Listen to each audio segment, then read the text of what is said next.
It's that time of year again, the time of year where Tesla owners get all excited about the 2024 Tesla Holiday Software Update. It's here. We've got all the details, and which ones are you going to like the most? Let's find out together. Let's go over the whole thing.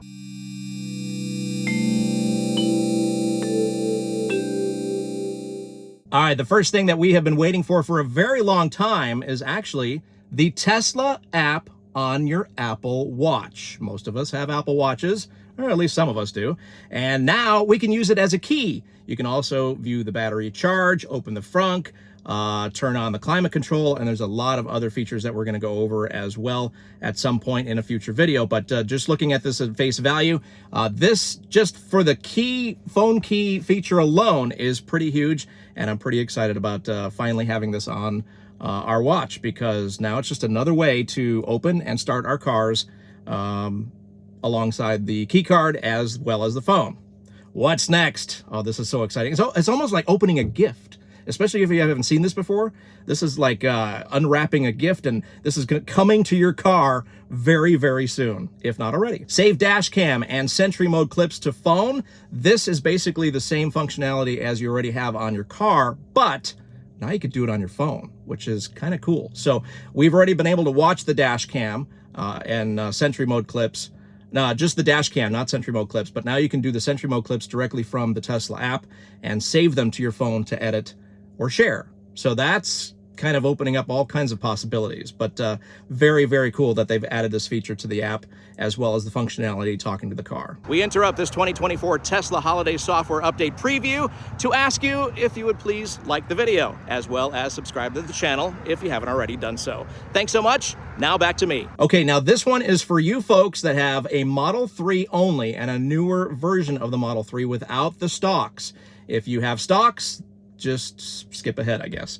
You're going to be able to auto shift between drive and reverse on the stockless Model 3 only. So not Cybertruck, not Model S, not exactly sure why. It's only on the Model 3 right now, but very, very cool feature to not have to do one less thing. That's what this is all about, right?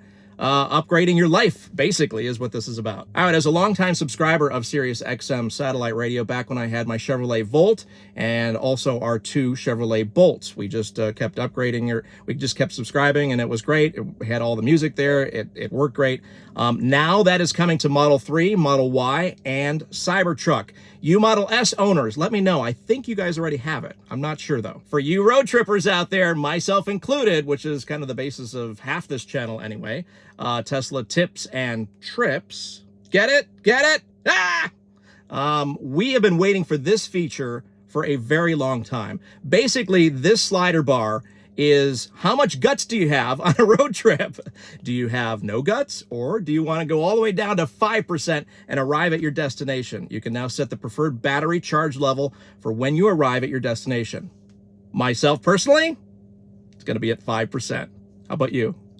Side note, along the same lines as this, and I don't think it's in this update, we need this, Tesla. We need to force a preconditioning situation if you are going to an Electrify America or EVgo or other DC fast charger outside of the Tesla network. We need to be able to do a precondition for those scenarios. The workaround right now is just set your destination to a supercharger nearby the other charger, but that kind of defeats the purpose. You might as well just go to the supercharger. Search along the route with estimated detour times. When navigating, search results are now filtered to show options along your route and estimated detour times. I thought we already had that, but this looks more like city kind of stuff, and it also lists a bunch of Starbucks there. So I guess if you add somewhere in the middle, it's going to tell you the options around along the way. So I'm gonna have to play around with this one. I'm not so sure what exactly we're getting new here. It looks self-explanatory, but we'll see.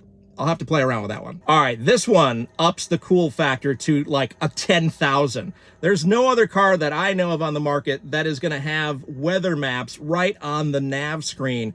And how I find this useful, especially on road trips, is if you plug into Supercharge, you kind of look where your destination is and you see what kind of weather is along the way.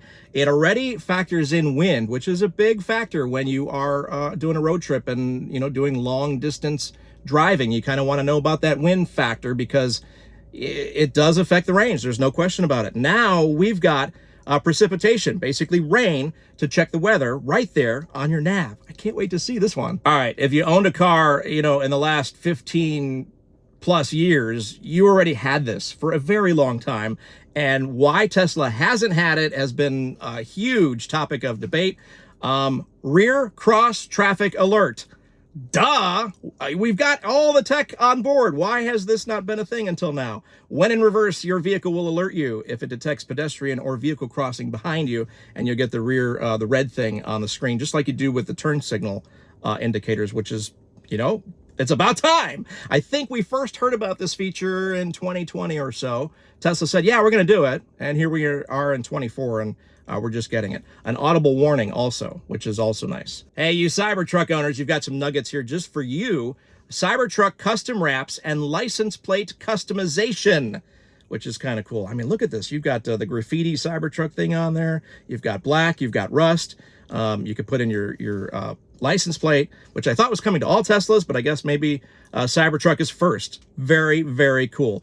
Anything to make your driving experience different from driving any other car on the road is cool in my book. More Cybertruck stuff. We've got the rear camera improvements, tune-in radio, rear arcade for the rear video screen there, and Santa mode for Cybertruck. So all kinds of stuff coming to you Cybertruck owners as well. Fart on contact, which I thought it did, but I guess not. It's mostly on like turn signal and stuff like that. So now when you sit down, you're going to hear the noise, which is, you know, the kids love it. They absolutely love this feature, and I get it. It's kind of fun. Adjust passenger seat from controls. Now, this is also very cool because now you can make all those adjustments on the screen. I would like to see the driver's one be adjusted as well, but that's very cool. That's coming. And here we go with all the minor updates. There's a ton of them, which kind of all add up to a big thing.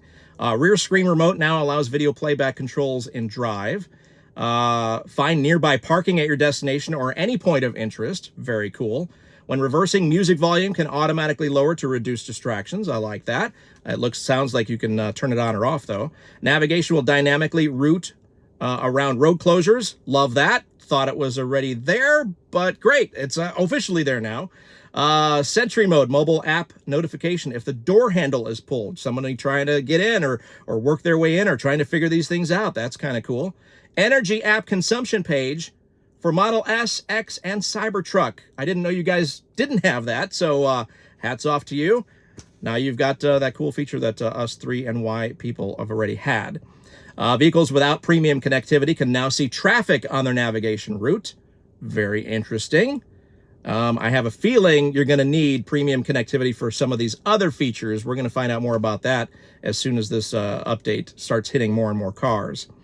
And finally, when navigating to a supercharger upon arrival, you will be notified on the touchscreen of any stalls are currently out of service. Now, we already have that feature if you touch on the red flag for a given location. Now, it seems they're going to tell you as you're kind of backing up or rolling into the location, which is awesome. So there you go. Those are all the features that we know of. There might be more. Maybe there's a surprise or two. Maybe there's something that we didn't quite understand here today, but this is very, very cool. I love this. I love this time of year. We upgrade our cars better than anyone else out there. And I say we, Tesla owners, we get this stuff from Tesla. It's fantastic. When was the last time you bought a car, and in my case, a 2019 or 2022, and you are constantly getting hundreds of features per year added to an already existing car? It's mind-blowing. It's awesome. It's a great time to be alive, isn't it? All right, there you go. The 2024 Tesla Holiday Software Update. Which features do you like the most? Let's discuss down in the comments. And if you like this video, don't forget to hit the like button. If you haven't already, hit the subscribe button. Thank you to the 13,000 plus that have already done so. And go the extra step, hit the bell. All those things take seconds out of your day, but it means the world to the channel. Thanks so much, and I'll see you on the next video.